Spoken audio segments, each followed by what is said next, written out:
WQC TV6 News at 10. Stability money for our veterans. We're talking about compensation that men and women in our military earn with their health, their blood, their sweat, their tears, and it belongs only to them. Why it's being used to pay alimony. When a soldier suffers a life-altering injury in combat, they receive disability benefits from the government. Those benefits are supposed to be only for the wounded soldier. KWQC's Erica Cervantes is here to explain why in some cases that's not happening. Gary, a federal law states a disabled veteran's benefits cannot be used as divisible assets during bankruptcy, in a divorce, or for child support. But a group founded to make sure that doesn't happen says some state judges aren't paying any attention to the law. She wasn't disabled. She was an able-bodied, non-military person. Jerry Berry works for the veterans advocacy group Operation Firing for Effect. He joined the group after a judge ruled Berry had to give a portion of his disability benefits to his ex-wife. My wife never had to take the medications that I had to take. She doesn't have the disfiguring scars that I have. She doesn't wake up in the middle of the night at strange noises. The Vietnam veteran refused to pay and filed complaints.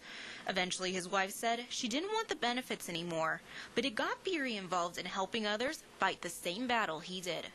Bear in mind, we're talking about the most severely disabled veterans from combat situations. We're talking about wounds, an IED, brain trauma, amputees, bedridden veterans. And it's not just men, it's also disabled female veterans experiencing these problems when they get divorced or declare bankruptcy. Gene Symes, national chairman of Operation Firing for Effect, says he's worked with veterans all over the country, and it boils down to judges aren't educated about disabled veterans' rights.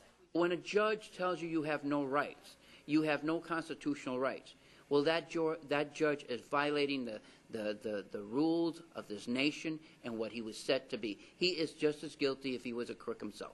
Once a judge makes their ruling, there's really nothing that can be done other than to violate the order. So their goal is to make sure judges understand what it means to be a disabled veteran.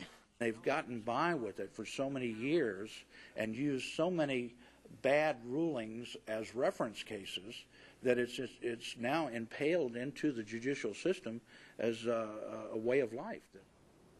The group is monitoring 40 cases all over the country of judges mishandling disability benefits. There are a few going on in the Quad Cities, but the information isn't public. Gary? And tomorrow night at 10, we'll introduce you to a group from the Quad Cities that's trying to convince local and national lawmakers to reinforce the federal law. This is KWQC TV6 News at 10. We told you about judges giving away veterans' disability benefits as assets in divorces and other cases. Tonight, you'll meet a veteran who is taking on this battle to make sure the laws are enforced. We fought for it. That's all we're asking as veterans. Last night at 10, we told you about some state judges all over the country, including here in the Quad Cities, that are using disabled veterans' benefits as divisible assets in divorces and bankruptcy.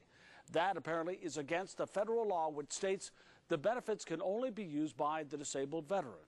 Members of Operation Firing Effect, a group helping veterans in this situation, say a big part of the problem is state judges aren't familiar with veterans' rights. And they've gotten by with it for so many years and used so many bad rulings as reference cases that it's now impaled into the judicial system as a way of life. Members of the Veterans Advocacy Group say the solution is reinforcing the federal law. KWQC's Erica Cervantes shows us how one Iowa veteran is working to help veterans keep their benefits. And then now, Jerry Bor's service has taken him all over the world.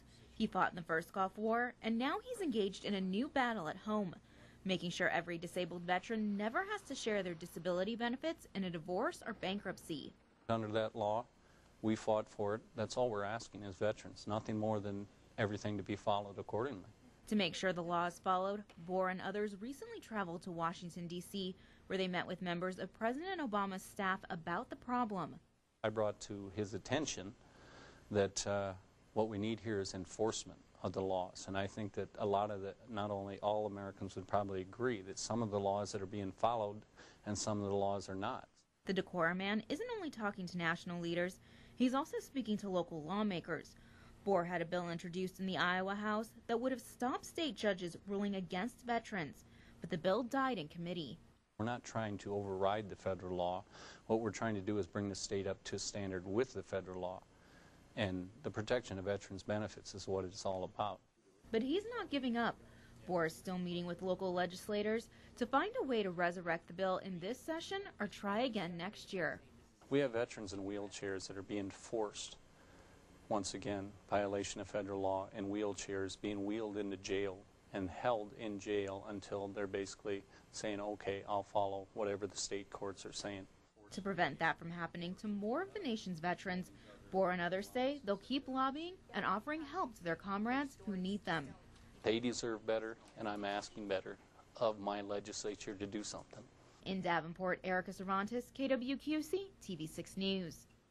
For more information on Operation Firing for Effect, you can go to our website at kwqc.com and click on Saw It on 6.